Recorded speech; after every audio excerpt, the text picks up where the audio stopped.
ஒரு பெண் 27 இடங்களில் கத்தியால் குத்தப்பட்டிருக்கிறார். கடைசியாக அந்த பெண் சொன்ன வார்த்தை பாபு. அந்த ஒரு வார்த்தை ஒரு முக்கியமான கொலை குற்றத்தின் மர்ம முடிச்சுகளை அவிழ்க்கும் முக்கிய குழுவாக மாறி இருக்கிறது. இந்த சம்பவம் பற்றி முழுவதுமாக இந்த வீடியோவில் பார்க்கலாம். இது பிளாக் ஐடி. நான் உங்கள் சங்கர்.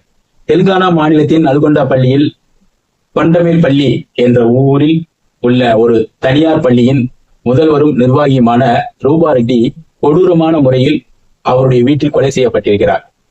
அவரது உடலில் 27 இடங்களில் கத்தி குத்து காயங்கள் இருந்ததாக விசாரணையில் தெரிய வந்திருக்கிறது. இந்த கொலையில் அதிர்ச்சிகரமான சம்பவம் கத்தி குத்து காயங்கள் மட்டுமல்ல, அந்த கொலை நடந்த சமயத்தில் ரூபா ரெட்டி அவருடைய தாயாரோடு போனில் பேசிக் கொண்டிருந்திருக்கிறார்.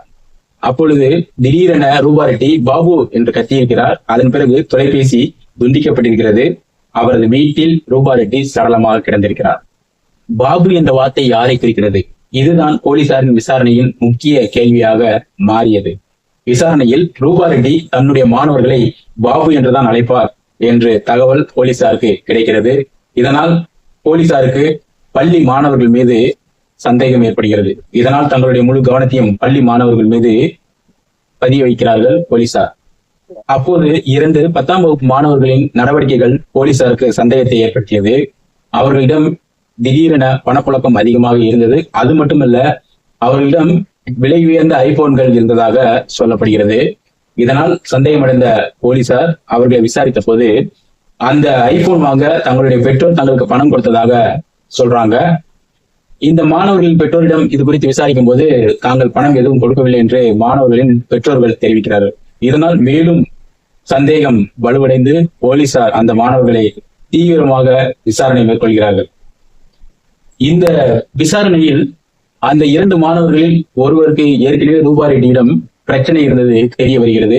அதாவது அவர் ஹாஸ்டலில் அதிகமாக பணம் வைத்திருந்ததாகவும் செல்போன்கள் பயன்படுத்தியதாகவும், இதனால் ரூபா ரெட்டி அந்த மாணவனை விசாரணை செய்து ஹாஸ்டலை விட்டு வெளியேற்றியதாகவும் சொல்லப்படுகிறது.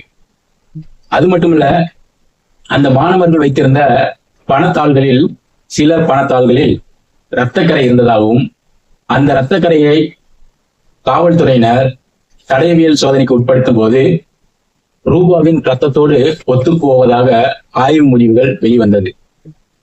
பின்னர் இந்த சம்பவத்தை தோண்டி துருவி விசாரணை செய்த போலீசாருக்கு பல அதிர்ச்சியூட்டும் செய்திகள் கிடைத்தது. முன்னர் ரூபா ரெட்டியால் ஹாஸ்டலிலிருந்து வெளியேற்றப்பட்ட மாணவனின் கோபமும் பணத்தாசையும் சேர்ந்து ரூபா ரெட்டியை கொலை செய்ய தூண்டியிருக்கிறது.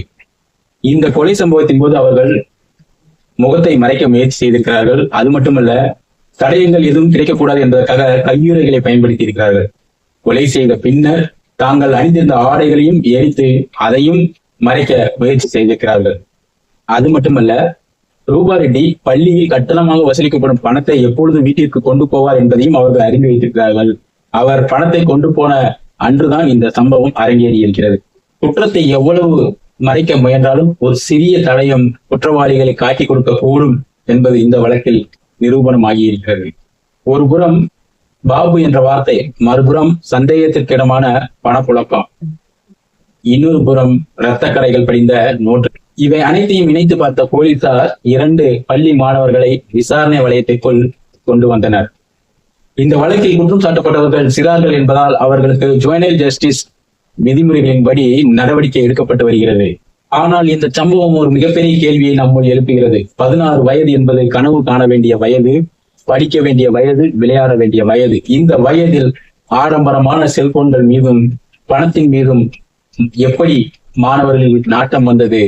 அந்த பணத்திற்காக உயிரையே எடுக்கக்கூடிய கொடூரமான எண்ணம் அவர்களுக்கு எப்படி வந்தது என்பதுதான் நாம் சிந்திக்க வேண்டிய ஒரு கேள்வி.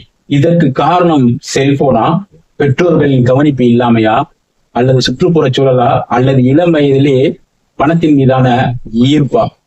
இந்த கேள்விகளுக்கு விடை காண்பது அவ்வளவு எளிது இல்லை.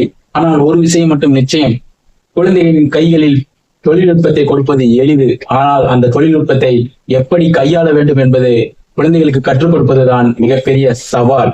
அது பெற்றோர்கள் மற்றும் சமூகத்தின் மிகப்பெரிய பொறுப்பு. தெலுங்கானாவில் நடந்ததாக சொல்லப்படக்கூடிய இந்த சம்பவம் ஒரு கொலை சம்பவம் மட்டுமல்ல, இளம் தலைமுறையின் மனநிலையில் ஏற்பட்டிருக்கக்கூடிய மாற்றத்தை பற்றி நாம் தீவிரமாக சிந்திக்க வேண்டிய ஒரு எச்சரிக்கை மணியும் கூட.